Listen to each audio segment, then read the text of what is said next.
Hello అండి, అందరికీ నమస్తే. నేను మీ మంజుల. ఫ్రెండ్స్, మేమైతే ఈరోజు మన చేను దగ్గర ఉన్న కావేలమ్మ కొండకు వెళ్ళాలి అనుకుంటున్నాము. ఎందుకంటే అక్కడ కొండపైన కావేలమ్మ దేవత ఉంది. ఆ తల్లికి చీర గాజులు పెట్టాలి అని అనుకున్నాము. మొక్కుబడి అండి. యాక్చువల్గా ఇది 1 ఇయర్ అయింది మొక్కేసి. అప్పుడు ఎందుకు మొక్కామంటే అక్కడే కదా మన చేను ఉండేది, కొండకు ఆనుకునే ఉంది మన ల్యాండ్ మొత్తము. లాస్ట్ ఇయర్ శనగ చెట్లు పీకి ట్రాక్టర్లో నించుకొని వచ్చేటప్పుడు ట్రాక్టర్ పోయి చిక్కుకుందనమాట.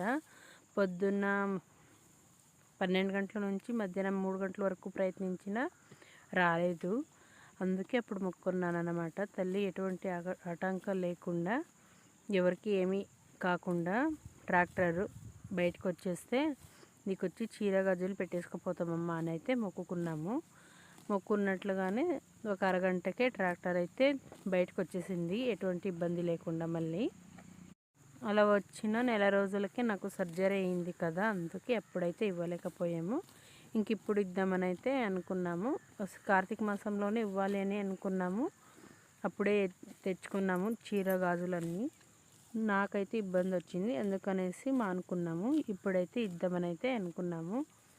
సర్లే అని చెప్పేసి ఇంకా చక్కగా స్నానం చేసి ఇల్లంతా తుడిచేసి పూజ కావాల్సిన సామాన్లన్నీ జత చేసుకొని అయితే వచ్చేసాము. ఇంకా మా శ్రీవారేమో డ్యూటీ నుంచి అటు నుంచి అటే వచ్చారన్నమాట.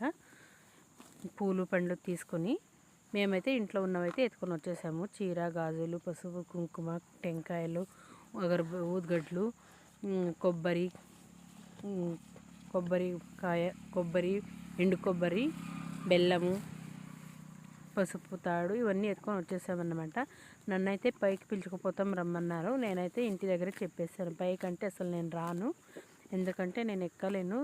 మామూలుగా ఫ్లాట్గా ఉన్న దావలోనే నేను నడవలేకపోతున్నాను. అలాంటిది కొండపైకి ఎక్కడం అంటే మాటలా. మళ్ళీ ఏమన్నా హెల్త్ ఎఫెక్ట్ ఇచ్చిందంటే అప్పుడు అవస్థపడేది నేను కదా. ఆ తల్లి నేను ఎంతగా కాపాడితే అంతే చాలు, నేనైతే కొండపైకి ఎక్కాను అని అయితే అన్నాను.